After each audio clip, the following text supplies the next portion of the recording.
The whip stitch, also known as the overcast stitch, can be used in sewing two fabric layers together and also to finish the raw edges in preventing fabric fray. In this video, I'm showing you how to sew two fabric layers together using the whip stitch and also some tips and tricks along the way.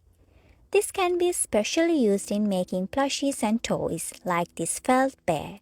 Now let's get right into it. I have seen several ways of doing the whip stitch. Now here's how I do the whip stitch. I've got two felt pieces ready and the raw edges of the both pieces are placed aligned. Thread your needle and make a knot at the end. To hide the knot, we are going to start in between the two layers. Leave a small space from the raw edge. You can either push the needle through the front layer or the back layer. I'm going to push the needle through the front layer and in between the two layers. Pull it all the way. As you can see, the knot is hidden in between the layers. Now move your thread and needle to the back and enter the needle through both layers at a parallel point to your first needle entry.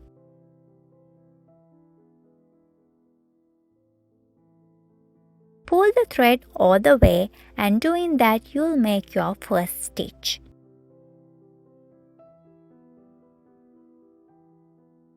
Again, move your needle and thread to the back and come through both layers to make a stitch. Now continue the whip stitch by repeating the same steps. I guess the name whip stitch comes from the repeated movement of the thread and needle after every pull.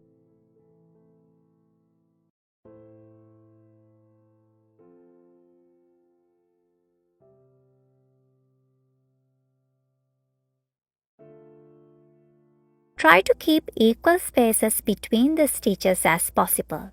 You can just eyeball it. If you are not comfortable doing that, you can mark 2 points on your finger first.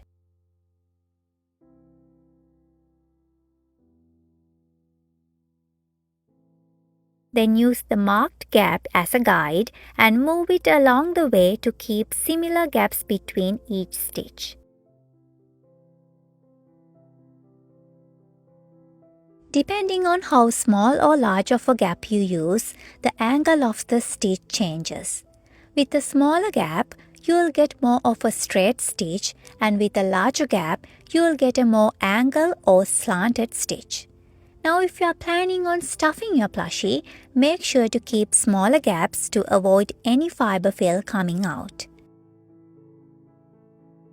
The whip stitch is considered as a strong stitch, but you don't need to pull the thread too tight to make it stronger. If you do that, your fabric will squish and it won't look nice and neat.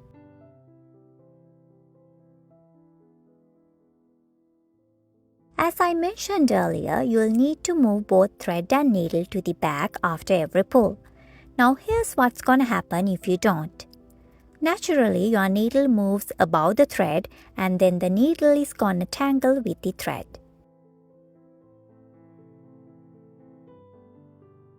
Then you'll have to untangle it before you pull it all the way. To make things easier, make sure you always move or whip both your needle and thread after every pull.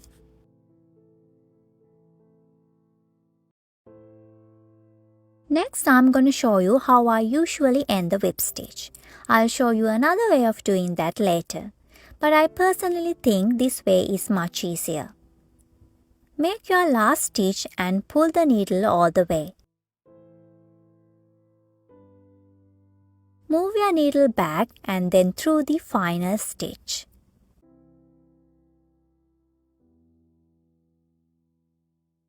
Pull the needle until it forms a small loop.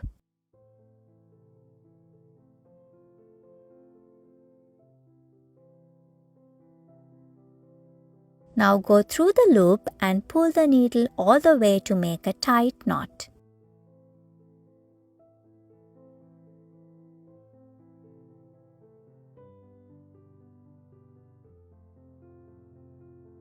Make sure it's tight enough and insert the needle in between the two layers and come through only one layer.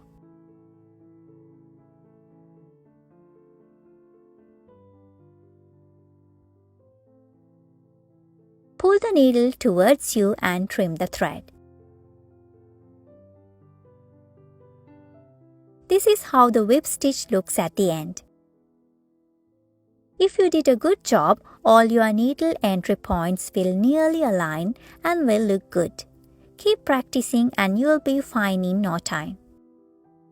Now let's see how it changes if you push the needle through the back layer, and I'm also going to show you another way of ending the whip stitch. Place the two layers aligned, and as always you start from in between the layers. But instead of pushing the needle through the front, this time you push your needle through the back layer and pull it all the way. Now the knot is hidden between the layers. From the back, move the needle and thread to the front and enter the needle parallel to the first needle entry point through both layers. Pull the needle all the way and you will make your first stitch. Again, move both needle and thread to the front and insert the needle parallel to the point before that, and make sure all those points are closely aligned. Now repeat the same steps. As I mentioned earlier, your fabric is gonna squish if you pull the thread too tight. In case that happens, you can simply loosen the stitch using your needle. As you can see, this way stitches are angled towards your left, while in the previous one, stitches were angled to your right.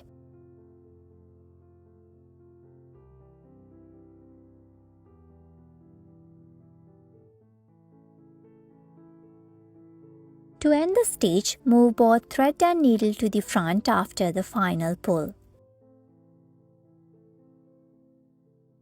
Enter the needle through the last needle entry point through both layers and pull all the way to make a straight stitch.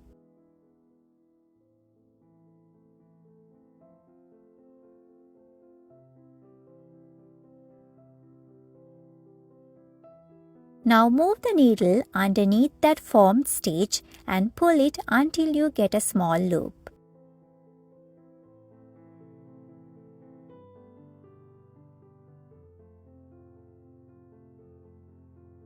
Insert the needle through the loop and pull it all the way to make a tight knot. Make sure it's tight enough.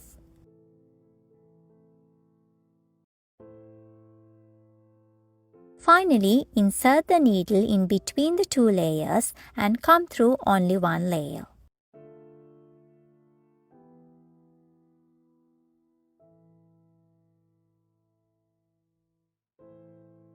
Pull the needle towards you and trim the thread.